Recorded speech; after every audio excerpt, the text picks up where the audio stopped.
All right. Well, they set up a stream. I mean, you Yeah, could log into it. It's just nobody was there. yeah. They So set that up earlier today. okay. Yeah, that was set up earlier in the day before Todd remembered his family was coming into town. Well, I like to fly by the seat of my pants, Hmm. so I only ever set up the stream like right before I'm getting ready to do it. Yeah, So that's never an issue with me. Thank you very yeah. much. How you doing, Avery? I'm good. I'm excited, but You're I'm good. excited? Yeah, yeah, Okay, yeah, yeah, yeah, good, yeah, yeah, good. yeah, yeah. Yeah. What about you, Zach? How's it going on your end? I'm good. I'm good. I actually have stuff to show today. Believe it or not. Oh, okay. Oh, Yeah, went to a comic book store and got some stuff. Oh, you want to hear something bad, Mhm. Avery? what's that? I went to the comic book store today too. I Uh walked through all the new comics and walked out. huh. Terrible. There was like maybe one comic I was interested in, but the store I go to, um, if you spend $10, you get a stamp on your card towards Mhm. $10 off. So if I can't spend at least $10, I'm not going to. You Right. know, Mm. Yeah, I was, I'm not going to buy a $4 comic and not get a stamp. It's just not happening. So, all right. So this is what I got. oh, okay. Let's see what you Oh, got. the Death Dealer. Yeah, Death Dealer. Oh, Very nice. Now those are new. yeah, Yeah, I think so. Okay. yeah. Well, I think that. there was a Death Dealer that came out. I want to say in the '90s, but it could have been the early 2000s. There's been a bunch of them actually. Yeah. There was actually I think one of those covers was Dan Panosian. yeah, no, this one, no, there was a bunch of them that came out in the '90s. A bunch of novels as well. Here, let me turn this on again. Hopefully, no one's actually seeing, because I don't want people to see my face because I am hideous. No, I'm not. I'm actually beautiful. Well, But we are live now, so well, yeah, but who's actually watching? put the comic in front of your face. No, I'm just kidding. Yeah, I think that's Dan Panosian. Oh, that's cool. That cover. Yeah. I don't think he did the interior art, but No, he didn't do the interior. I'm reluctant. Well, fuck it. It's not like this is going to be worth $1 million someday. no matter how much of a dick that man is, he's got some beautiful art. Yeah, he's talented. All right, there's the credits. I haven't actually read it yet, so don't tell me. Don't tell me. It how doesn't say Okay. it doesn't say who did the cover in that part. Oh, Yeah. His signature's on it. all right. Well, His oh, signature yeah, I should see be it. on I the. see it. There it is. Yeah, should we can't read it on the camera, but it should be there. Yeah, it's right about here, I think. Or No, other Okay. side. that's right here. Yeah, Okay. we just can't read it on camera. I believe that's Panosian. All right. All right. Very good. Very good. Well, you have to read it. Let me know what you think. Yeah. I mean, it's. I literally just bought it. It's a little comic book store. In Daytona. Yeah. It's a weird place. It's like a hole in the wall, and it's more like a junk store than a comic book store. They got comics, obviously, but there's a big place in the back where they got books. Yeah. Yeah. They're running to read this for a I hate while. to say it, but comic stores nowadays have to sell other stuff to survive. Well, and the other Just thing, the of way course, it goes. So. here's the funny thing. I mean, he also has videos. He has DVDs. Yep. A lot of manga. Pretty much. If you grew up in the '90s and you recognize the pop culture, he also has in the back. And I'm surprised to see this. Well, first of all, a bunch of old skin mags. Penthouse, Hustler, all that stuff. Mm-hmm. And I was just people actually buy that stuff, and he says, yeah, but not as much as they used to. I mean, I sell it for like $1 each, but no one really buys them anymore. Yeah. But he also had a couple, had like several bins filled with like old erotica, erotica and amoerotica comics, like the old adult oriented comics out of like that comic, and like Mila Menards and all that stuff. And that took me back, I mean, yes, it's all smut, but there's some good art. There were some really good artists who worked in those. I remember back in the day. I mean, not that I ever was into that, but Yeah. no, it was interesting.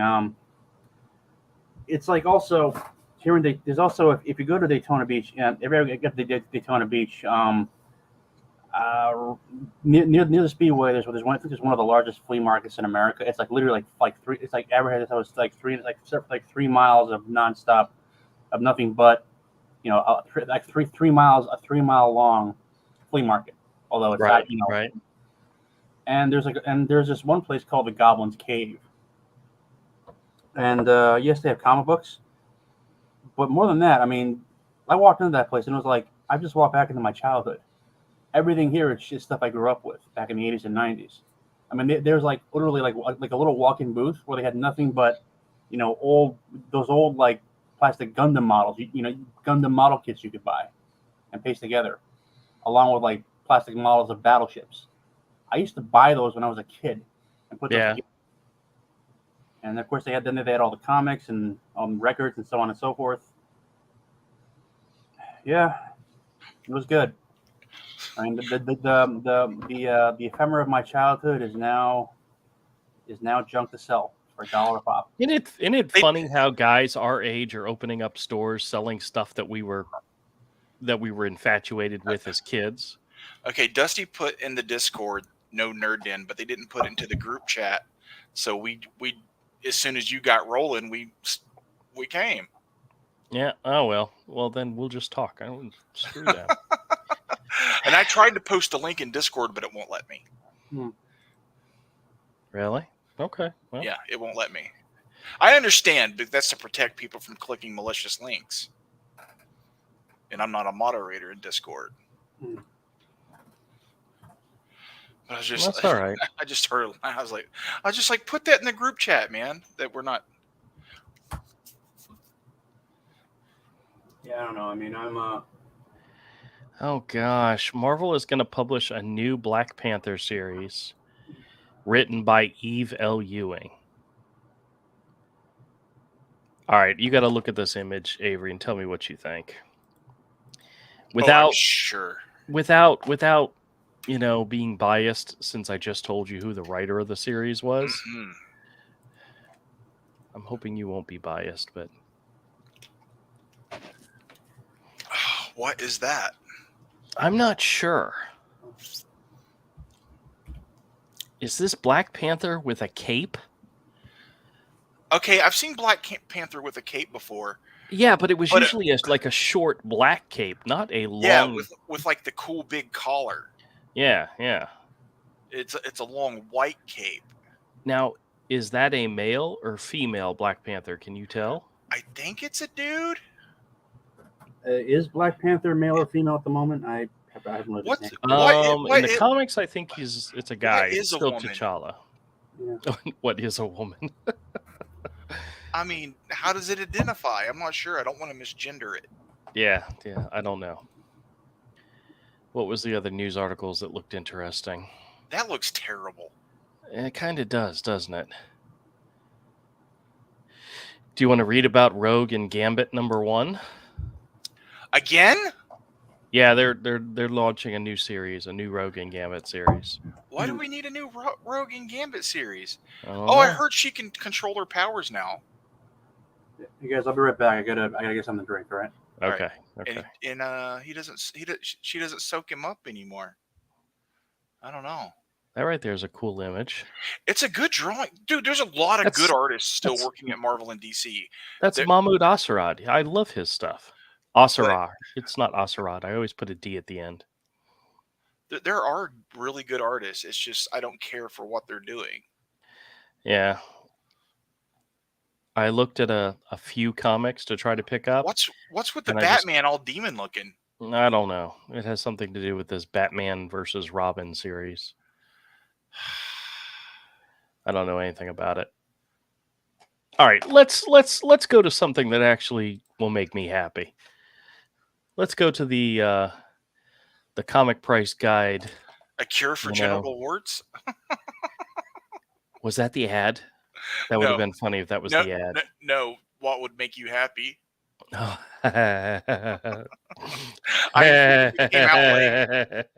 It came out late. All right. This is comicpriceguide.com's watch list. I always find this fascinating what they put in here. These are the comics that they say are the ones to watch because they recently spiked in price. And you can tell almost by every single one of these why it's gone up in price. Flashpoint, obvious examples because there's references of Flashpoint in the new Flash movie. The Last of Us, because there's a TV series. Dragon's Lair, I have no clue why. Witches, because it got opted. Supergirl World of Tomorrow is supposedly going to be either a movie or a TV series. I don't know what Patient Number 9 is. I think it's an Ozzy Osbourne song. Okay. Made into a comic, I guess. But some of these comics, it's very obvious why they're on this list. But what always surprises me about this is what the prices are doing. Flashpoint number 1. This was one that it was pretty common. You could find it in 50-cent bins for a while there, you know? Yeah. Dollar bins.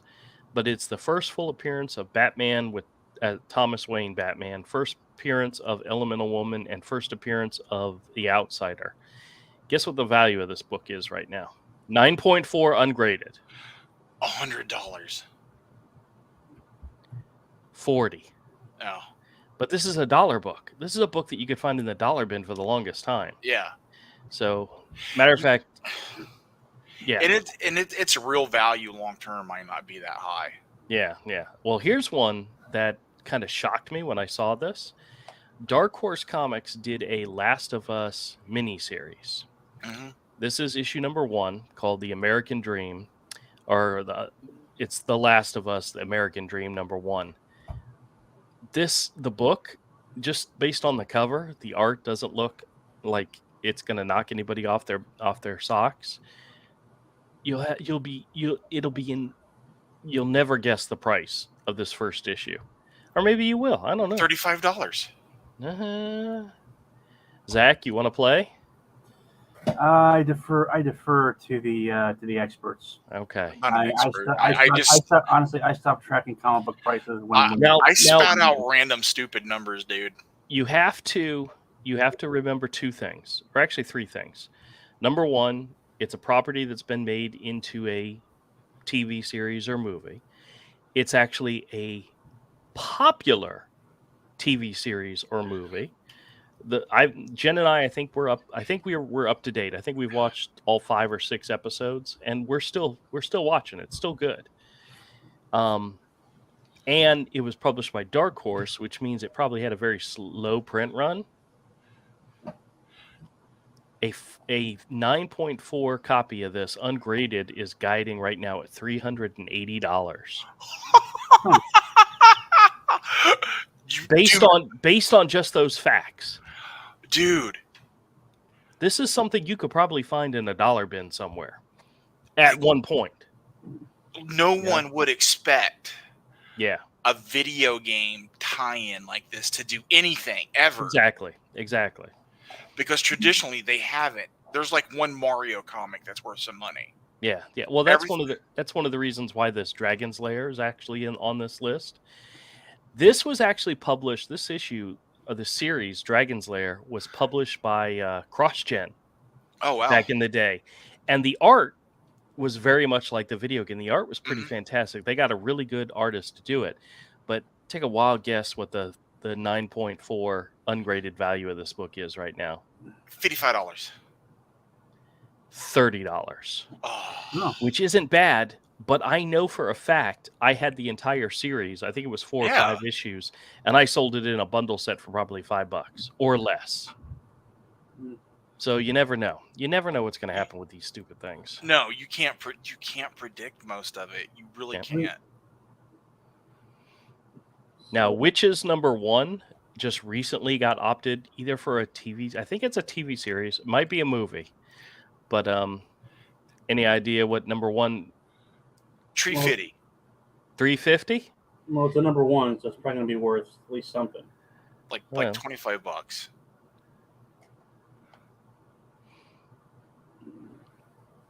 $20. All right. Good job. I think I have like a couple of copies of issue number 2, and issue number 2 currently guides for $9. So Wow. yeah, I know. Who would have thought? Yep. All right, Supergirl World of Tomorrow. This one, James Gunn has announced that there's going to be a Supergirl. It's either a movie or I don't pay attention to the details enough. What's her? Actually, there is some news about this. Yeah. Like the latest version of the Flash that came out, the Flash movie that came out, the one where it's notable for two things. The trailer just came out on the internet. Mm-hmm. First, Michael Keaton is reprising his role as Batman. Yep. So I guess he's going to be like, because again, like Marvel, DC futzes around with multiverse nonsense. And second, there's Supergirl, but she doesn't. But she's a Supergirl as she appeared, I think, with DC Rebirth. So she's wearing like the giant pantsuit, the red cape. Yep. And they got some woman playing her. I forget. I don't know her name. Well, but, you know what's actually kind of funny, and it'd be amazing if they did it. In the Flash trailer, they show you Ben Affleck as Batman because he's in it. You see Michael Keaton as Batman. Wouldn't it be great if they did a Spider-Man No Way Home and brought like maybe George Clooney, Val Kilmer, or what's his name from the Dark Knight trilogy? Christian Bale.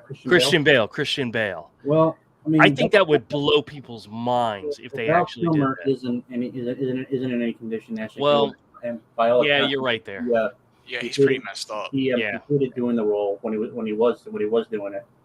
Clooney is on record as saying that he basically destroyed the Batman movie franchise for about 20 years. You know what? It wasn't him. It was Joel Schumacher. Well, yeah. Basically, I mean, the problem was that everyone was expecting a follow up to the Tim Burton version, which really kind of tracked out. Burton wanted to do the Dark Knight Returns, but instead he had to do an original story. But he used that kind of very dark, gritty approach. Schumacher, for whatever reason, wanted to base it on the old '60s cartoon series. I remember around the time of the George Clooney's an actor. He's an actor. If they had told him to play it like straight, he would have played it straight. He's fine. He would have been fine. Yeah. It's Joel Schumacher butchered those movies. Well, I remember there was an article. I read an article with Joel Schumacher where they were talking about the movie. And one of the things he said is that his movie was going to be more about family because of the fact that there's more people in the Batman universe now that is part of his family because they were introducing Batgirl and so forth. And he was like, we've already done my parents were killed and I'm Avenger. Let's move on to something else. And I'm thinking to myself, wait a minute. That's Batman. You can never get rid of that. You can never move. He can't move on from that. Yeah. That's impossible. But that's what Joel Schumacher wanted to do. He wanted it to be more about family than he about why you're being the Batman in the first place. Yeah, he made it too cheesy. He does not understand those characters' relationships with each other. You want to hear something really funny? I actually, at the time that movie came out, I was working. Mm-hmm. And I invited my dad to go to the movies, and he and I went and saw it. And when we got out of the movie, I was like, "So, Dad, what did you think?" And he was like, "Well, it was a movie." It's a movie. That was really all we could say. It was scary in the fact that I actually started to watch that movie recently. I couldn't get fit 5 minutes into it. Oof. It was just the whole ice skating and oh man, it was. Yeah, it was bad. I actually have a story to tell about that. That actually it's one of the reasons why I'm particularly down on that particular movie. So this is what year did it? It was like early 2000s or something like that, maybe like late 90s. Mm-hmm. So I mean it was in the 90s because I remember I had appendicitis. Okay. And unfortunately, so I was home from college. I had appendicitis. Went in and had my appendix taken out. I was told by the doctors to stay home. I was discharged after discharged a few days later. Mm-hmm. Had my stitches taken out. They gave me a big bottle of Depakote for the pain. I didn't take it because I didn't want. Even then, I knew better than they get to do the painkillers. Well, I did take some of it, obviously, but after like a few days, it stopped hurting. Right. I'm told by the doctors, don't drive on the Depakote. So I stopped. But then after about a week, I was just bored out of my skull because I was home for summer, and I couldn't work with an appendicitis. So I figured, you know what? I'm gonna go see a movie. What's playing? Movie phone. Oh, Batman and Robin. Okay. So I basically go cold turkey on the Depakote. So turns out I didn't really need it. There was like no pain after like the first couple of days. Mm-hmm. I'm still feeling very weak though. Get into this little beat up hatchback that I inherited from my late great uncle Ed, who recently passed away. He literally left me his used up hoopty. Okay. Which is decent of him. He was like a veteran of D-Day. So I appreciated that. He had a lot of good stories to tell, which I talked to him more. Get in the car and I go to the Cinemark 7, I think it was, in South Norwalk, Connecticut. Mm-hmm. See the movie, not impressed, thinking, okay.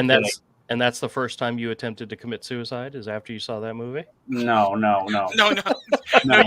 You can't joke in Minecraft. In Minecraft, yes. No. I saw it. I remember walking away thinking, I forgot that, Avery. Thank you. Did they? Why weren't they doing bam and pow graphics on the screen like they were with the old Batman TV show? Because that's what it felt like to me. Right. Yeah. And it felt like one giant, sexual joke. And I'll leave it at that because I don't want to get us banned. Yeah. So I get back into my crappy little hoopty car, drive back to the highway to get home. It is pouring rain outside. I mean, you can't see 10 feet ahead of you, rain. I get rear-ended by another car at a traffic. Oh, jeez. Car's totaled. I'm lucky my stitches didn't break open. Look back. The car behind me takes off, really fast. I call the cop. The cops show up. I give a report. Say that the guys ran off. I'm not happy about it. The car was wrecked. A month later, I get told that I'm getting sued because apparently the people in the car are all claiming whiplash injury because they rear-ended me because they rear-ended me at a traffic light in a rainstorm. And it turns out that the car in question was filled with four immigrants from right 3 countries on 2 separate continents. They don't realize that they rear-ended you. Who all immediately went to the same doctor. Mm-hmm. And claim the same injury, literally down to the word. Aren't they by suing you? Aren't they admitting that they left the scene of an accident? That's what I thought, but apparently what happened was that I was living. This is in Connecticut, right? In the late '90s, and back then there was a whole raft of really shady lawyers and doctors running insurance scams. Mm-hmm. They get people to get into a car and have them deliberingly rear-end people. Yes. And immediately go to a doctor and claim soft tissue damage from whiplash. And the lawyers would then file suit against the insurance companies, and the insurance companies, because they didn't want to go through all the aggravation of going through an actual trial, would just basically pay them a settlement, basically pay them a fuck off settlement. Mm-hmm. You're suing us for $200,000. Here's 20. Fuck off. Thank you. Right. But the thing is, these guys were doing it so often. It was happening so much that Connecticut, which you gotta remember was basically which back then was still the insurance capital of America, was in danger of having every auto insurance company pull out because of this nonsense. So eventually they did something about it. Unfortunately, it didn't help me because A, I lost my car, B, I lost my car, and C, it happened while I was leaving Batman and Robin, which. So whatever happened to the lawsuit? They settled it, and my insurance rate went up. But I lost my car, so it didn't really matter. Why didn't you sue their insurance company? Because I'm honestly, I wish someone had told me that at the time. Yeah, because they rear-ended you. Then left the scene of the accident. I mean, there's so much of it's at their fault. Yeah, all I didn't, and I mean, honestly, the apparently the insurance company told me, "Don't worry about it, we'll handle it," and they did. And I didn't have a car at that point, so it didn't really matter. But like I said, the pertinent fact is, I saw this after watching Batman and Robin. It was all Joel Schumacher's fault. Yeah, that's the bottom line. That's the bottom line. Yeah, basically. Yeah. I mean, I got it. Mike and we weren't in a car. I wouldn't call it a car accident. It was Thanksgiving evening. It was the day before Black Friday. And he and we used to go do Black Friday shopping. That was one of our favorite things to do. We were at our local Walmart, and it was nighttime. It was dark, and it was sleeting out. It was raining out. And we were actually leaving. And the Walmart that we were at, the exit ramp, like to leave the parking lot to get onto is it Atlantic or Beach Boulevard, is kind of elevated, right? And there was a guy in front of us at the red light, and then we were behind him, and all of a sudden his car starts rolling backwards. It was obvious to me that the guy had a manual stick shift, and he was just not paying attention, and he starts rolling backwards, and I jammed on my horn to get his attention, and he bumps into the front of me, right? And I'm like, well, son of a... Oh yeah, I was with you one time. This was just me and Mike. It wasn't with you and him, but I was like, damn it. And I turned to Mike, and I should have told Mike, turn on your cell phone, turn on your camera. And I get out of the car, and then all of a sudden the light turns green, so people are going around us, and I'm there like, man, damn it. So I get out of the car, and it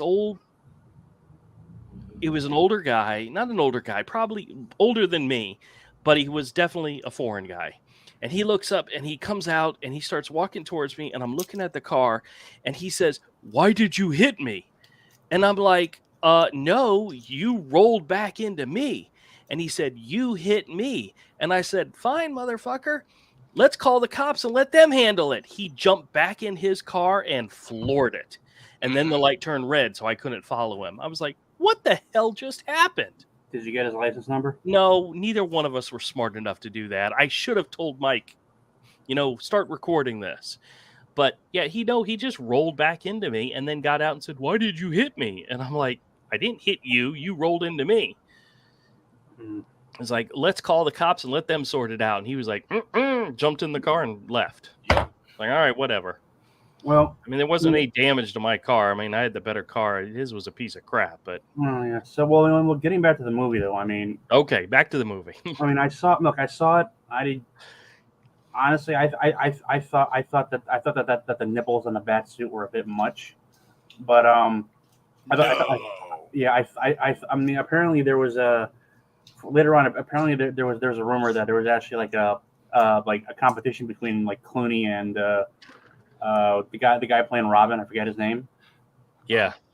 Over who could have the bigger codpiece, which I'm sure is not true. Yeah. The ice skate scene was like, okay, if Adam West does a cameo in this movie, I'm out. It was terrible. It was terrible. It really felt like they were like Schumacher was trying to bring back the old '60s show. Yeah, it was terrible. Which was just really silly. I mean, I was like thinking like, holy, I was expecting Robin to shout holy hand grenade. Do you know what is the best? I think is the best incorporation of the pow, bang, smash into a comic book story? What? Avery, did you ever see the Batman black and white story drawn by Jason Pearson?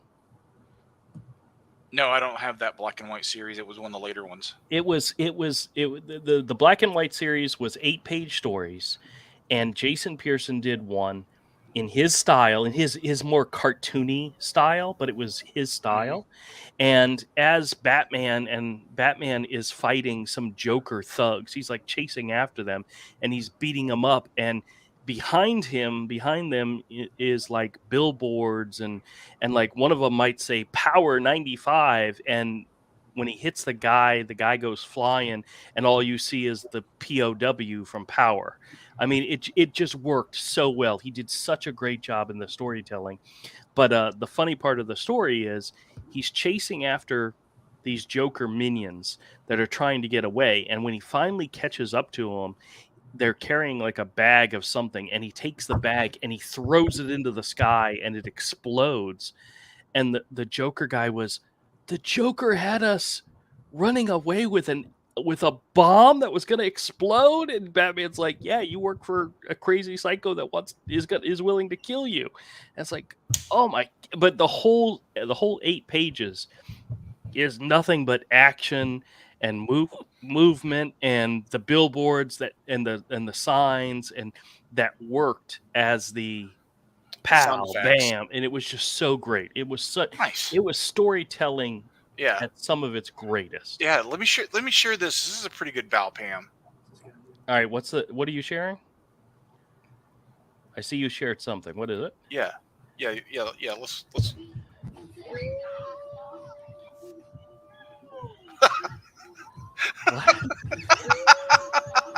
There's a Val Pam for you. Oh, jeez.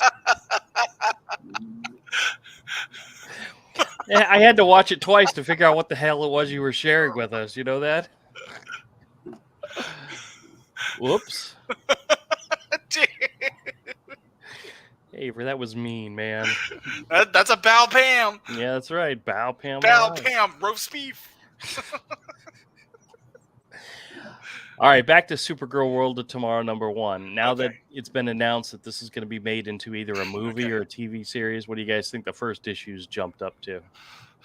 And I think it's funny what they put in here: the new and more aggressive direction for Batgirl. I mean, for Supergirl. Isn't that Beverly Bilquist did the art? I'll look and make sure. Details. Let's see. Basic information. I'm guessing $50. Yeah, Bilquist. Yeah, Beverly. No, Beverly. Somebody else. This is Bilquist. Yeah, she's awesome. Yeah. What do you think art value wise? I'm gonna say $50. Zach, got a guess? I defer to your ultimate reveal. $40. Oh, okay, all right. Close. So if somebody wanted it bad enough, you could squeeze them for $50. That's the reality of shit. Oh yeah. Well, here's the funny thing: it's part of the New Frontier, which I don't think anything from the New Frontier did anything. Infinite Frontier, yeah. But she's a really good artist. Yeah. Patient number 9 included in the Ozzy Osbourne album of the same name. $20. $20. Okay. That sounds about right. 22. Oh. Yeah. Hey, and this was published by Image Comics. What? So, yeah. Hey, Drew. Yeah. A couple questions. Unrelated, but sort of. First off, do you remember the story about when Kiss the band did a comic for with Marvel, and they actually put some of their blood in the ink? You know, those like the Kiss comic from the 70s or the 80s. Yeah, I remember hearing about that. Was that worth anything, or probably not? I don't know. We can look. And second, I remember when you remember the old Masters of the Universe, toys, right? Mm-hmm. And, oh yeah. And when they first came out, they came with a mini comic. Yeah, Bruce Timm did those. Yep. Yeah. How much are those worth? Oh, we can look. We can look. Well, let me finish going through this list, and we'll see what we got. But next up is the House of Secrets number 92 facsimile. This is one of the reprints that they did. Mm-hmm. Some of these reprints actually go up in value just simply because sometimes it's the only way you can get a really good copy. So sure, if you want to read it the way it was presented. Yep. And this is, it probably hasn't gone up too much just simply because it's a reprint. It's a facsimile, but $12. Okay. I mean, this is a recent publication. This is a $3.99 issue. This is that's a great cover. Let's see. Doesn't say when this one was published, but it was recent. It was pretty recent. So, another one, Avengers number 129. This is obviously a Kang appearance. Kang. Which by the way, as it turns out with this new movie, they were Kangs. I actually did see the movie. If you guys want to talk about that, we can talk about that in a minute. But it's never too late to not be a dickhead. Yeah, this is Kang the Conqueror appearance, not his first appearance, but an appearance with the A series value stamp number 88, the leader. This is not from 1974. It's not that old. I mean, it's as old as me, but not that old.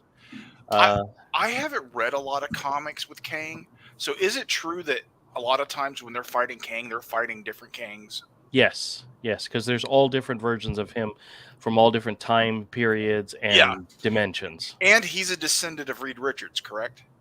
I think maybe so. That's what I heard. The three that I'm familiar with is this version, Kang the Conqueror. A younger version of Kang is Iron Lad from Young Avengers. And another version of him is King Tut, the Pharaoh, from another reality. The thing about Kang is I don't know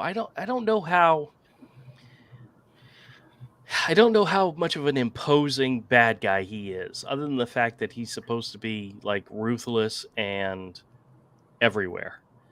Like I think in the movie, spoilers, we're going to talk about Ant-Man in the movie. There's a council of Kangs where it's Kangs from all different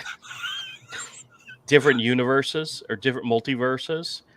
And I think I would be more terrified of a council of Thanoses from multiple multiverses than I would be of Kang from multiple multiverses, Oh man, the Council of Kangs. Yeah. All right, so needless to say, what do you think the value of this book is? 75. 50. Oh, it's a nice cover though. Yeah. It's a good one. Oh man, like I've always thought Kang was kind of silly looking. Yeah, me too. Green Lantern number 87. This is the first appearance of John Stewart and the second appearance of Guy Gardner. Not sure if John Stewart's making an appearance in a movie anytime soon. Most likely, that's what's happening. But what do you think the value of this is? Now, John Stewart's probably the third or fourth favorite Green Lantern. I wouldn't place him my second. No, Guy Gardner's probably my favorite, to be honest with you. Really? Current Guy Gardner. Oh. When Guy Gardner was first showed up, he was more of a prick than anything else. Which I love Guy Gardner in the Justice League books, the funny Justice League. See, I wasn't a fan of him in the funny. I like him in the current Hal Jordan and the Green Lantern Corps because he's a badass. Yeah. He's very much. He's America.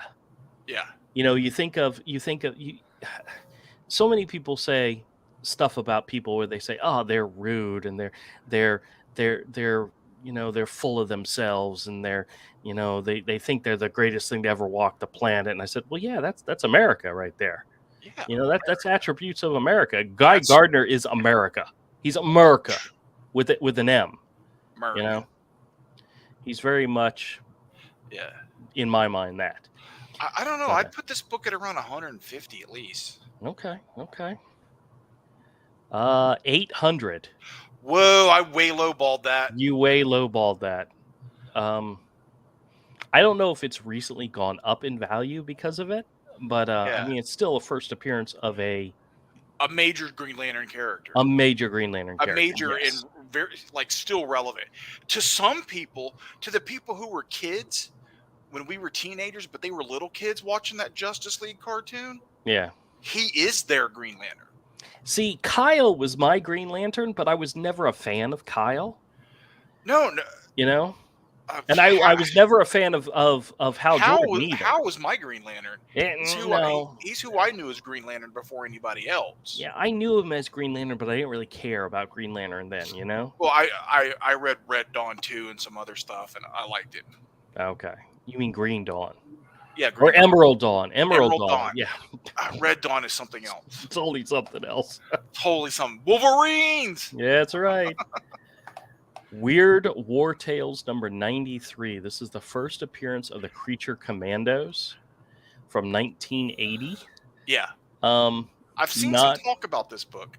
Well, I guess Creature Commandos is being made into an animated show. Okay. Which, honestly, that's probably the best way to show it. I don't think it would make a very good movie. But an animated movie would be cool, yes. Oh, wait. You want to guess? I don't know. 75. I'm guessing 75. 80. 80. Real close. That's a great looking cover. That is phenomenal. I'm fairly certain that's Joe Kubert. Yes, it is. Yeah. So, very cool. The Weirdest Warriors. The Creature Commandos. You can see, when you look at this, you can see how this type of Joe Kubert was an influence on Mike Mignola. Oh, yeah. Oh, yeah. All right, now, hold on a second. You got the werewolf guy, you got the Frankenstein guy, and you got the vampire guy. Who's this guy? I don't know. I think he's just an army guy. Maybe just be an army guy. If he's the Invisible Man, he's doing a bad job of hiding. He sucks at it. Yeah. All right, next up is the Authority number 1. This is... You know what? Maybe that's like Suicide Squad before there was Suicide Squad, and he's their military liaison dude. Oh, probably. Like probably. You know? Yeah, the Creature Commando series that I really liked, there was an 8-issue series that came out back in the 2000s with Scott Eaton on art, which was, I loved it. It was fantastic. There was a really big, huge Frankenstein monster. There was a werewolf guy, a vampire guy, and there was one of the main guys, the clean-cut, blonde-haired American guy, was like part cyborg. Okay. So, and then there was a girl, and the girl was, I think she was part, or she was all, what was Medusa? A Gorgon? A Gorgon, yes, she was a Gorgon. So, I don't think she turned people to stone, but maybe she did. I don't remember. But it looked awesome. It looked fantastic. But the Authority number 1, what do you think? 50 cents. How about $15? Okay. Really? The original Authority or the reprint or like a reboot? The original. Really, I think it'd be more than that. Well, they only just recently announced something with it. It had been like a $5 book for the longest time, so. That makes sense. All right, last on the list, I think I mentioned this to you guys before, maybe. Booster Gold number 1. This is from 1986. The first appearance of Booster Gold. $100. $30. Zach nailed it. $100. Who would pay $100 for Booster Gold? I know, but granted, Booster Gold and Blue Beetle together were hysterical. Oh yeah. But I wouldn't pay $100 for the first. No. Well, supposedly there's something. Yeah, this was the Creature Commando series that I collected, that I enjoyed the hell out of, and I actually own some original art from this book because Scott Eaton sells his stuff on eBay, and I bought a bunch of stuff from him, and then I ended up selling it later. But this was the team. Yeah, this is the team that I was familiar with. I don't even remember that. Yep. There's the Gorgon girl right there, the werewolf guy, and this, of course, was the human liaison. That was the vampire guy, and they had one with just her. Yeah, she looked hot. Nice. Yeah, but that was a good series. All right, we're gonna look for Kiss, right? Kiss and Kiss. And the original He-Man free insert that came with the toy. Okay. Kiss number 1, I guess, whatever it was called. All right, let's see what we got. Yeah, it's ID. Yeah, IDW, Dynamite Entertainment. No, this would have been like from the 70s. Dark Horse, Celebrity, Platinum. Jesus, Kiss has put out a lot of comics. Yeah, Oh, yeah. yeah. I think they even did some with McFarlane, didn't they? You know, everyone's did some with McFarlane at one point or another. I know there was a series through Marvel. Yeah, that's the one I'm talking about. So the story goes is that they visited the printing plant where it was being made and like added like a few drops of their own blood into the ink. You know what we should do? We should probably go by publisher. Go under Marvel. 1977. Kiss.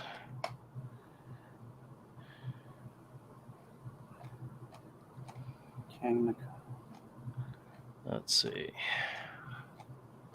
Kiss, a Marvel Comic Superhero Special Volume 1, Number 1.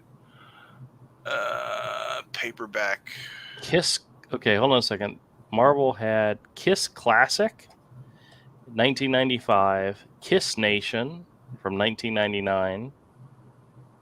And that's all they're showing here under Kiss. Unless it was... Was it the magazine or was it the comic? I honestly don't remember. Yeah, the magazine comic, the one that's it's like formatted like a magazine. Yeah. Some people want a lot for that. Yeah. I mean, look, I'll be honest. I'm a child of the 90s. I never got Kiss. Yeah, me too. Uh-huh. I mean, I thought, all right, yes, I get the whole kabuki makeup thing, but I listen to the music, I'm thinking, it's not that music. I mean, the music, okay, great, but it's not really my. Do you have this comic? No, I mean, if I had this comic, I would have sold it a long time ago. Oh yeah. Well, the magazine one, the number 1, 1977. People are charging on eBay at least depending on whether it's graded or not, or the condition, anywhere from almost $1,000 to $178. See, now this is showing the magazine format, the Kiss Classic, and Kiss Nation. But these are 1999, 1995. What was the title? This is Kiss. It's a magazine, Marvel Comics Super Special, 1977. No, it might be a special. Hold on, let's look under special.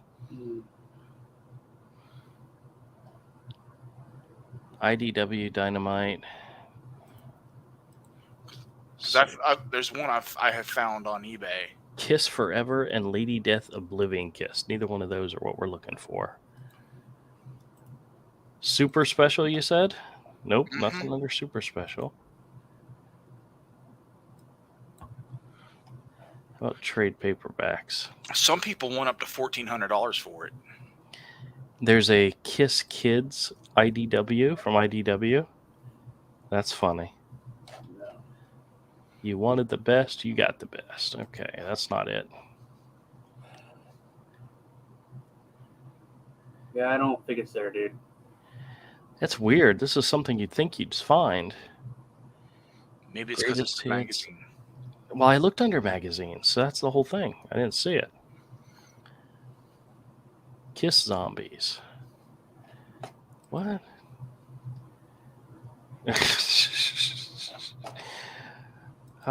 These guys are crazy. All right, what was the other thing you wanted to look for? It was the original He-Man mini comics that came with the toys, like 1981. They weren't put in stores. They were like the mini comics that were packaged with the original He-Man. Yeah, you can actually look it up by mini comics. So let me see. He-Man Mattel mini comics, He-Man and She-Ra. Yeah, it would probably be the one below. Or yeah, number 1. Really, $4? Yeah.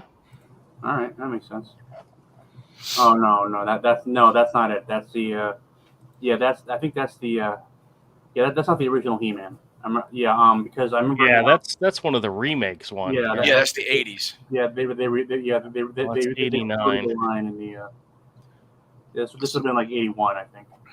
This is 85 for this one. Try that. Yeah. This is just a one shot. Yeah. Promo comic with sweepstake entry for the. You know what it might be? Hold on a second.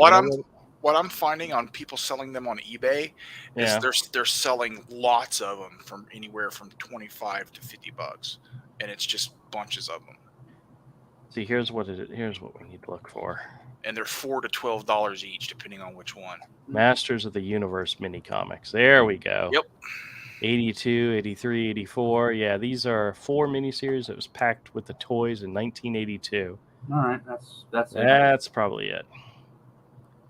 Oh, that's not bad. 14. Yeah, no.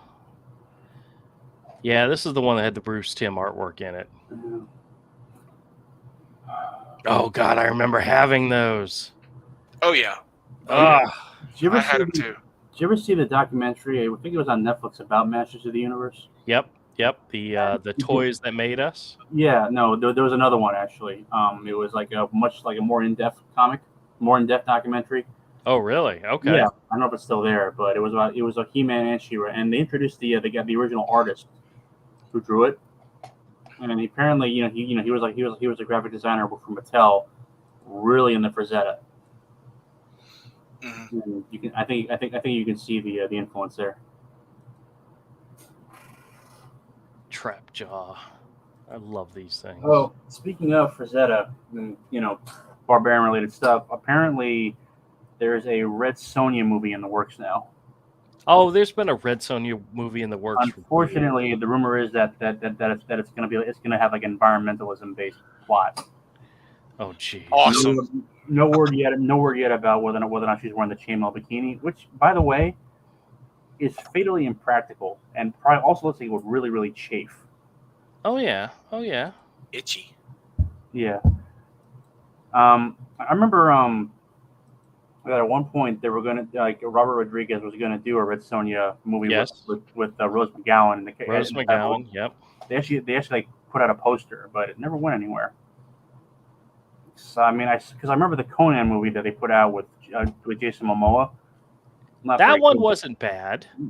I thought it was more of a Prince of Persia movie. It was more. It had more comedy in it than anything else. Yeah, I didn't like it. It was perfectly cast. If you know anything about Conan, and supposedly, Momoa, when he was doing Game of Thrones, persuaded the producers to include that big fight scene he had in one of those episodes. That was included at his request, essentially to be his audition for Conan. Unfortunately, the movie didn't do very well, and mostly because they just didn't. Well, let's be honest. The original movie didn't really follow the Howard stories either, but it kept to the spirit of the Howard stories. The remake just didn't really work. Anyway, it sucked. Yeah, more or less. See, Masters of the Universe was originally published by DC back in, no, it's not 2010. It's got to be, it says Volume 2. 1982. Yeah, this must have been the first one. Masters of the Universe miniseries from DC. Third appearance of the Masters of the Universe. This is a $60 book. That I could believe. To tempt the gods, Masters of the Universe.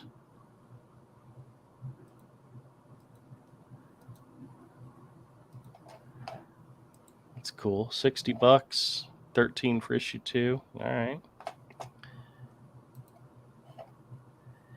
And then up. I already lost it. This site's really crappy when it comes to trying to go backwards. But this was the version of the book I was familiar with from Marvel Comics, the Star imprint. Oh, yeah. Yeah, this one's first Masters of the Universe in Marvel. This is a $90 book. Yeah, who could forget the Heathcliff comics from Star? Yeah, I know. And Alf. I mean, there's been a bunch of Masters of the Universe comics over the years. They did a reboot. They did a series a few years ago that was, pretty gritty when you can, considering the origin material. There's actually 2 separate series on Netflix right now. One that Kevin Smith did, which basically no one liked, because it didn't really. It was basically like the Tila show with, and the animation was just terrible. Yep. And there's like kind of like a sci-fi reboot for targeted towards the kiddies, which is actually not that bad. Yeah, that's the one that has more of the digital animation. Yeah, it's all actually digital, looks good. but yeah, it's interesting though, because they have like, the animation style there is really good. I mean, it's not the original Masters, but it's better than the than the other one. Issue number 12 of this series was The Death of He-Man. It's a $97 book. Oh. And then issue 13 was The Return of He-Man and the Death of Skeletor. What's that old joke in comics? No one ever really dies. Yeah, they flipped the script, man. That's a $70 I didn't see book that coming. Yeah. He-Man died, then the next month there's a new issue on the shelf. I wonder what happens. Every issue of this series is worth $10 or higher. Isn't that crazy? Wow.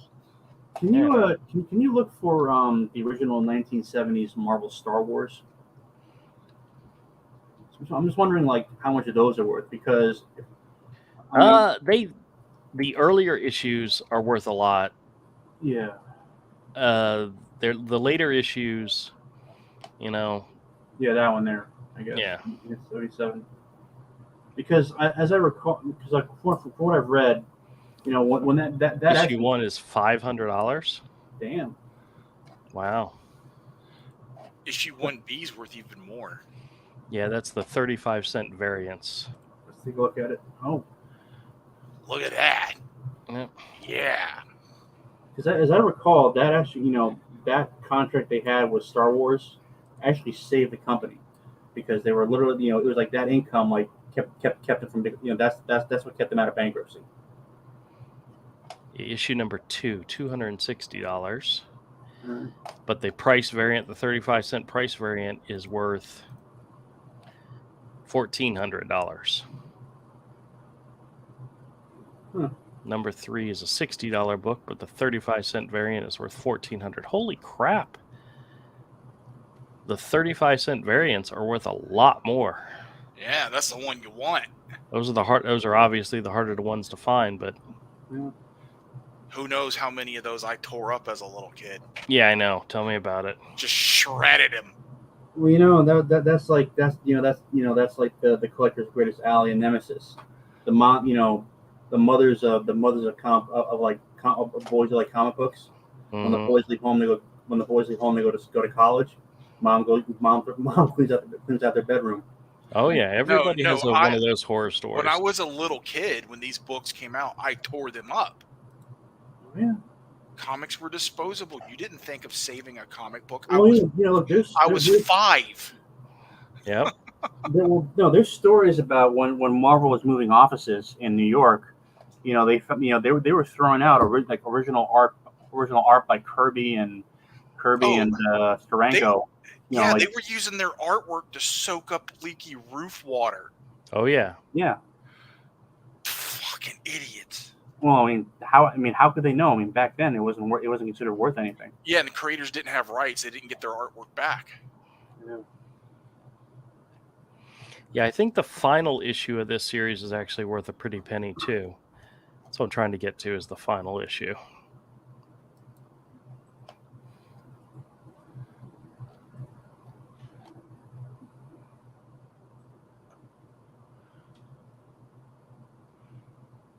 Well, maybe not. It's worth $6, but there's a Carmen Infantino. Oh, wait a minute. These are reprint. These are much later. Last issue, 107. It's worth $62. And in 2019, they did an issue 108. Yeah, no, I don't think so.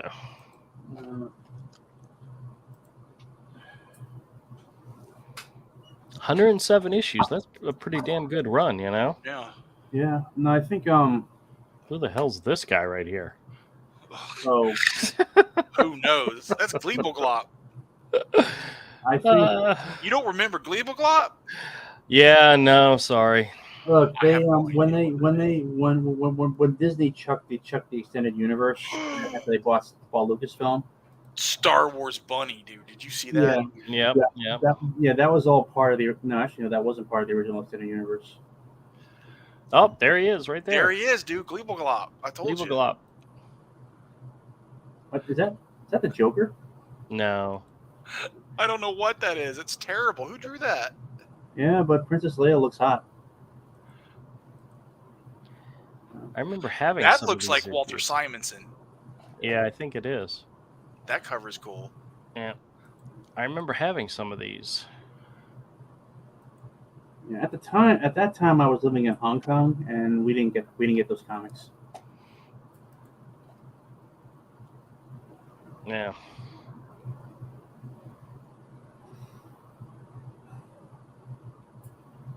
Oh, look at that Stealth Freeze cover.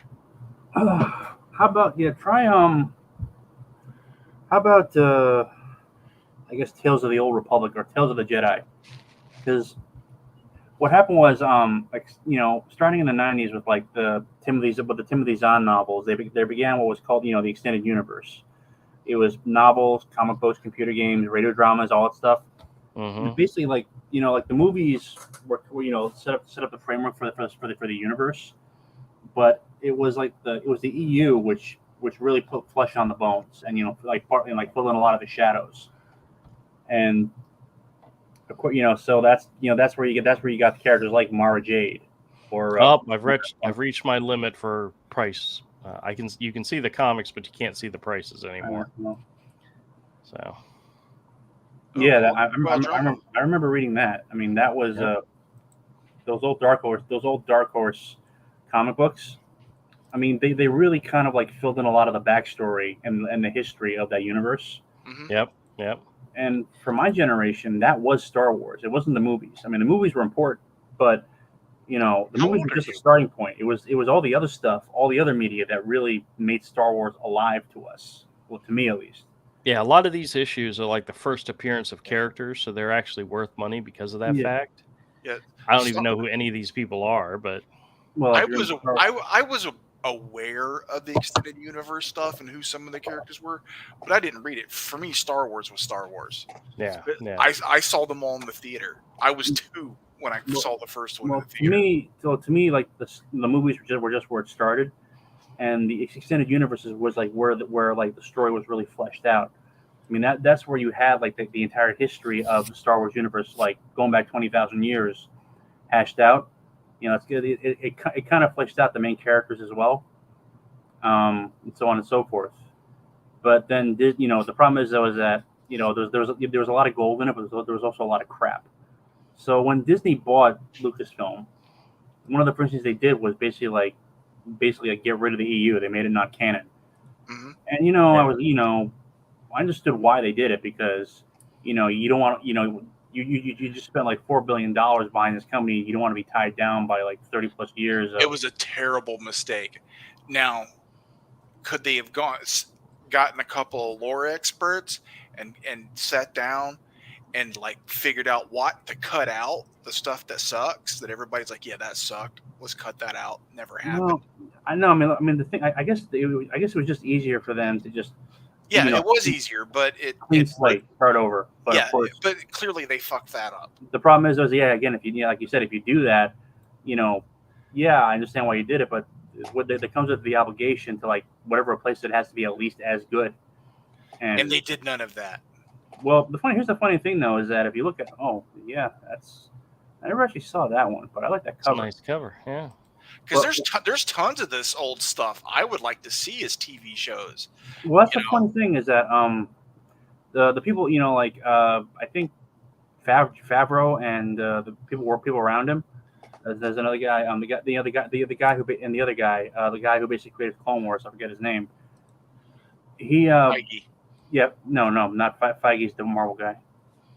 Feige was involved with Clone Wars first. Really? I don't think so. Hold on, let me Clone Wars TV show. I'll look that up. executive producers. I know who you're thinking of, Avery, but I don't think it was Feige. I could have swore it wasn't. It's not Feige. It was someone else. He did a cameo in The Mandalorian.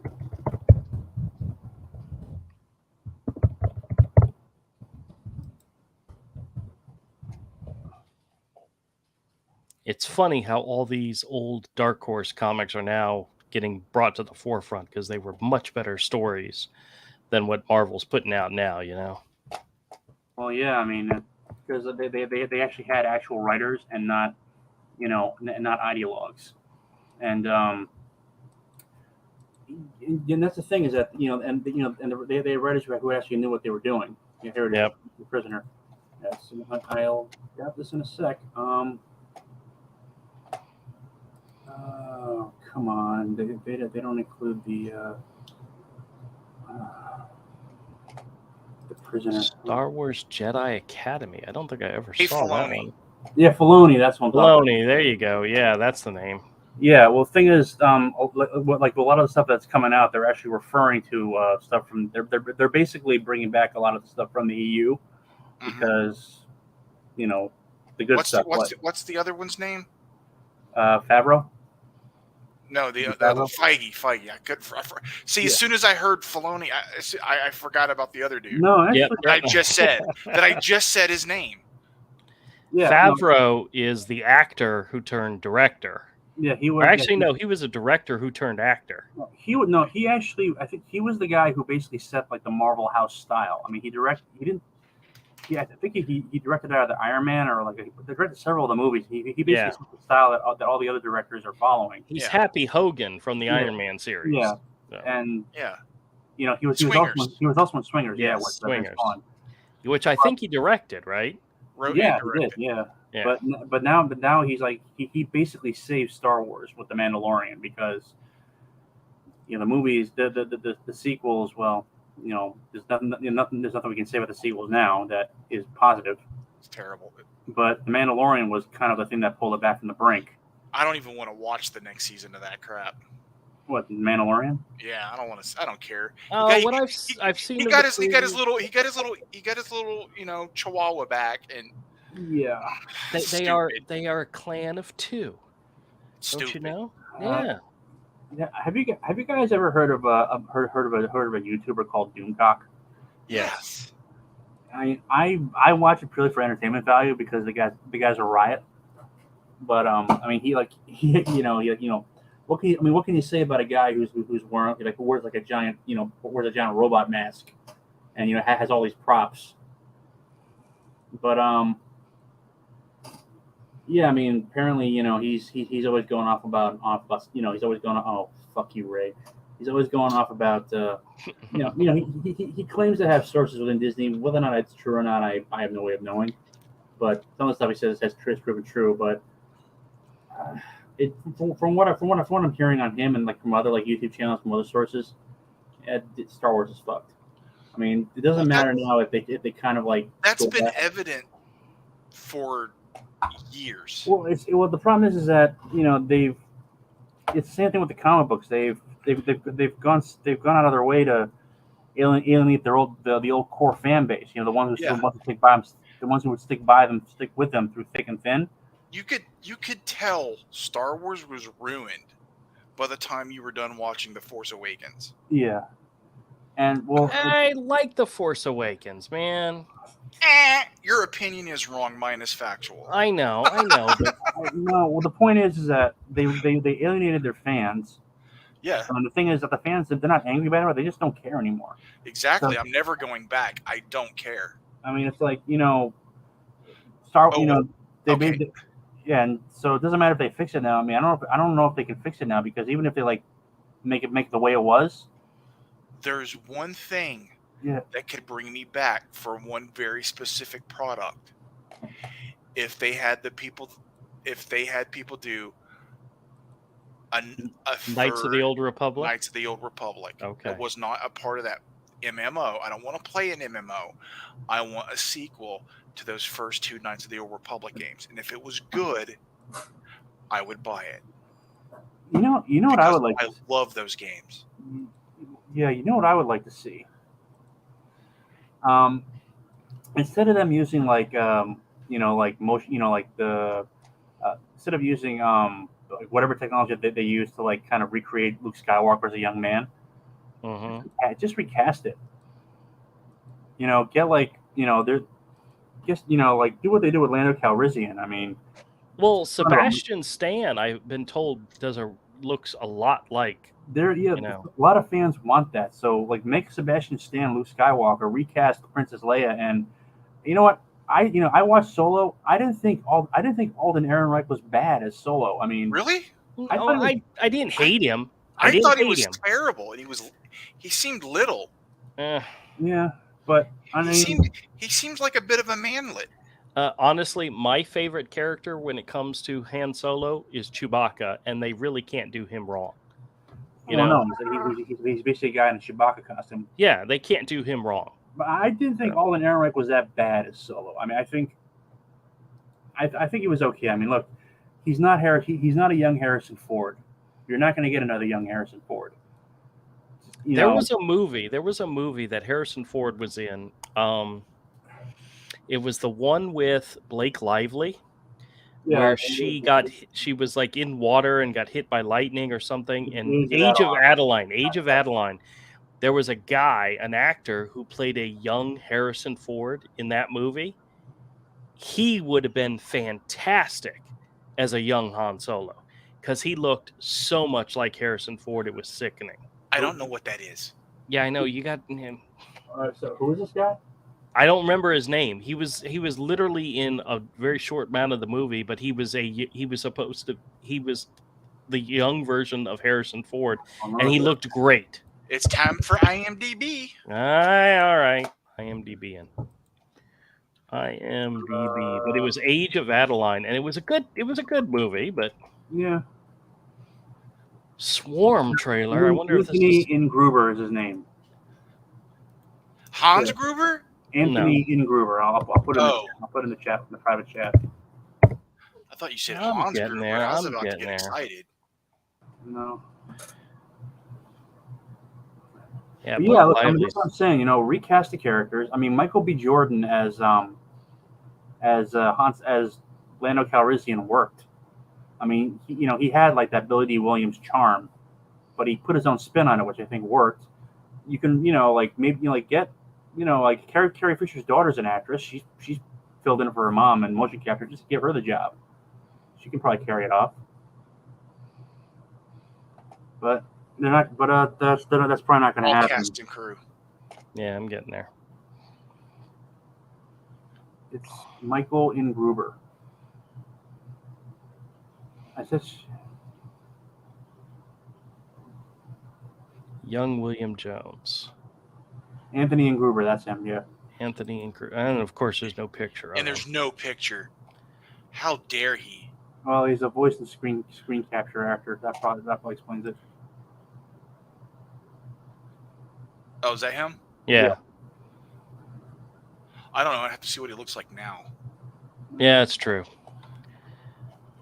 But he played a young Harrison Ford, and I thought he did a really great job. He looked really good as a young Harrison Ford. Convincingly, he's an actor and an art developer. Best known for, he does a lot of voices. Okay. That means he must be ugly now. Not necessarily. I mean, did you ever see the voice cast for Archer? No. They're actually pretty good looking. I'll take your word. Well, there's for it. Aisha Tyler. Yeah. She's not bad looking. At least she didn't used to be bad looking. I don't know if she's held up to the years. Let's go look at pictures of Blake Lively. Anyway. There's only 1,094 of them. Is that all? Yeah. She's okay looking. I mean, you know that the Gossip Girl reboot that was on HBO Max got canceled. I wouldn't know. I've never watched an episode of that in my life. Blake Lively was in the what was the name of that movie? It was the one about the surfer and the sharks. Yeah, and the shark. Oh God, I love that movie. That was a great movie. I forgot the name of it. Jaws. What? Yeah, that one. Yeah, the Shallows. The Shallows. Yes, The Shallows. It was good. It was good. They actually, in YouTube they have these videos where they, it's kind of like is it real or is it Hollywood kind of deal. And one of those videos where they had a national professional surfer critique scenes from different surfing movies, and he actually reviewed that movie, and he said that by and large it was correct, except for the fact that in that movie she doesn't zip her wetsuit all the way up. She leaves a little bit of space in the bottom for the camera to see. And the guy pointed out, yeah, if that was in real life, you wouldn't do that because you would get water in your wetsuit, which kind of defeats the purpose. So, yeah, see right there, it's not zipped up all the way.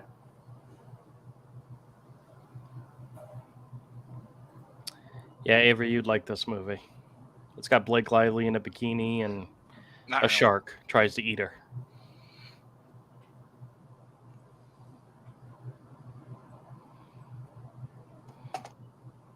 So, good flick. Yeah. All right. Oh, I don't know about you guys, but I'm getting tired, and I still got to make a video for tomorrow. So, we started late and did it an extra 15 minutes, and I don't think anybody's been here for a while. So. No, true.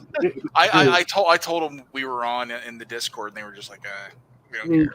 Drew, if you ever get down to Daytona, yeah, I would seriously suggest checking out the flea market there. You would find it interesting. I've been told the flea market's awesome down there, and I've just in the numerous times that I've been to Daytona, I've never been to the flea market. If you go, try to go in the winter because it's not air conditioned.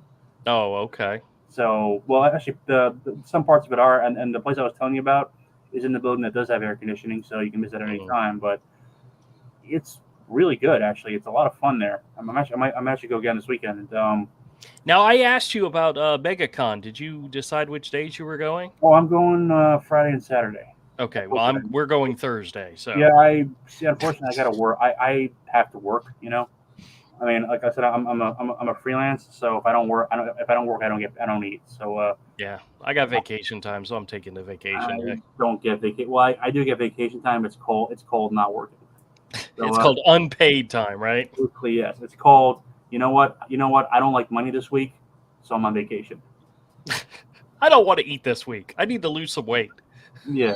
No, I'm going. No, I thought about getting the whole 4-week pass, but I just don't feel like driving to Orlando 4 days in a row. Oh, I wasn't going to do that. We were trying to go. I told the guys, I don't want to close the store, so let's go on one of the weekdays, either Thursday or Friday.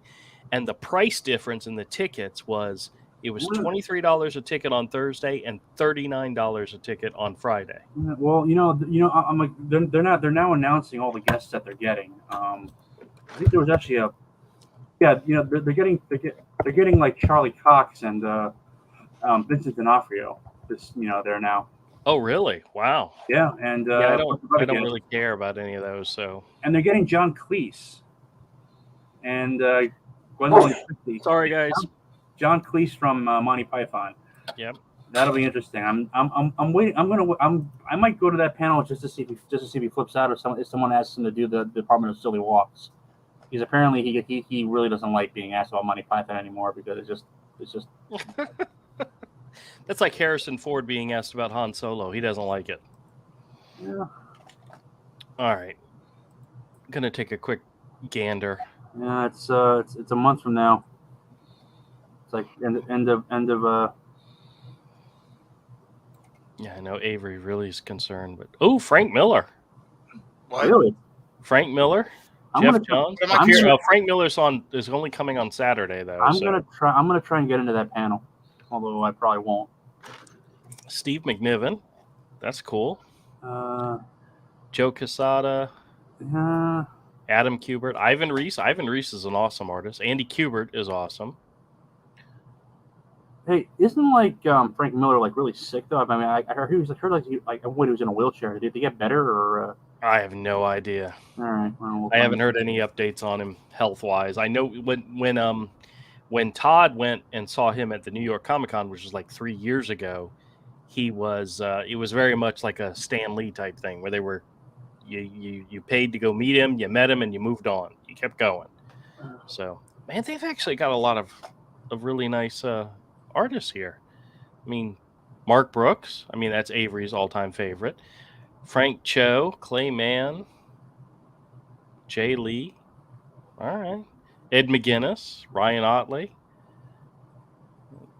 See, the funny part is none of these people would I care to go see, you know?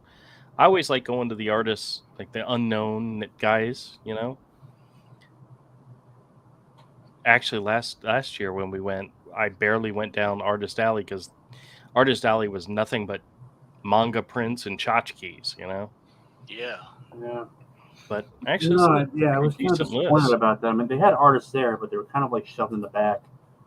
Yes. It was the same thing with like the one in New York. I mean, it was bigger there, but they kind of shoved them. Oh, that's nice, Mojo. I mean, I think the problem is that it's like with San Diego and then New York and now here, is that the studios and publishers discovered that comic book cons were a great place to like market their stuff. So Derek Donovan, I love his stuff. He's awesome. Is that Wonder Woman? Chris Elliott, Chris Enot? That's nice. I like that. Lady Death, Zenoscope cover artist. Oh, Zenoscope. Never mind. Yeah. Is it just me, or it's like Zenoscope comics have absolutely no plot whatsoever? I don't think I've ever really read a Zenoscope comic. They're really good at the art, but the story is like just generic horror. Yeah.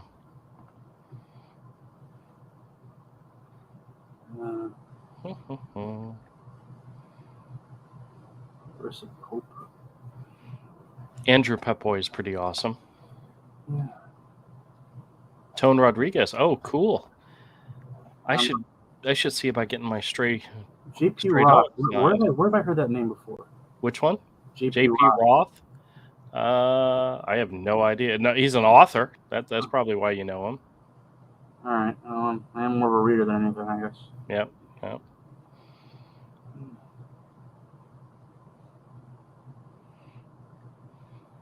Okay. Cancellations. Mark Schettino and Chad Harden. Oh, Chad Harden. Oh, we liked him. All right. Well, it's a decent list of people, so I'm looking forward to it. I probably will spend very little time in Artist Alley because I'm going looking for comics. So. Yeah. But all right.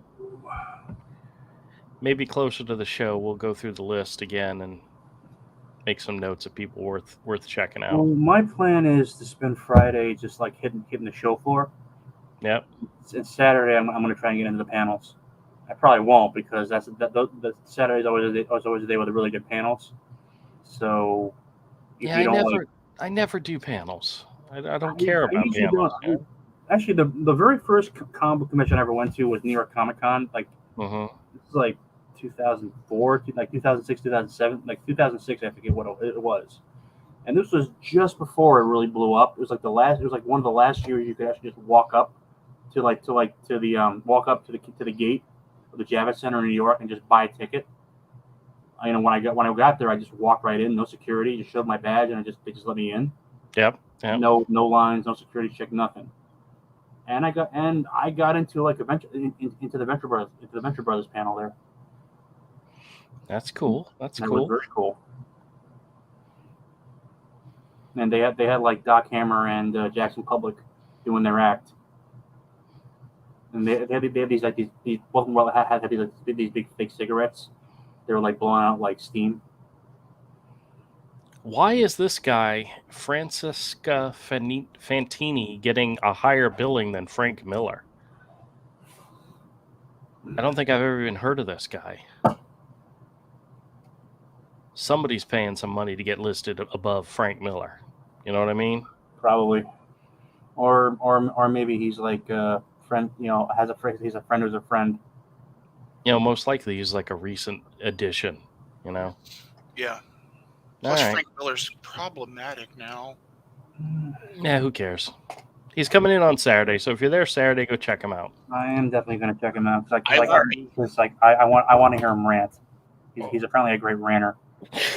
If he's doing a panel, I'd go to it, but I don't know if he's even doing that. He's only there for one day. So, all right, well, guys, I hate to jump, but I actually have to do something right now. So, all right, cool beans. Well, let me end the stream real quick. Good night, everybody. See y'all next week. Bye. Right. Oh, for anybody that sees this video or sees this live stream later, check out my scam channel on Saturday night at 8:00. That's the one that usually gets the most views. So, all right, guys, I'll see you. Okay.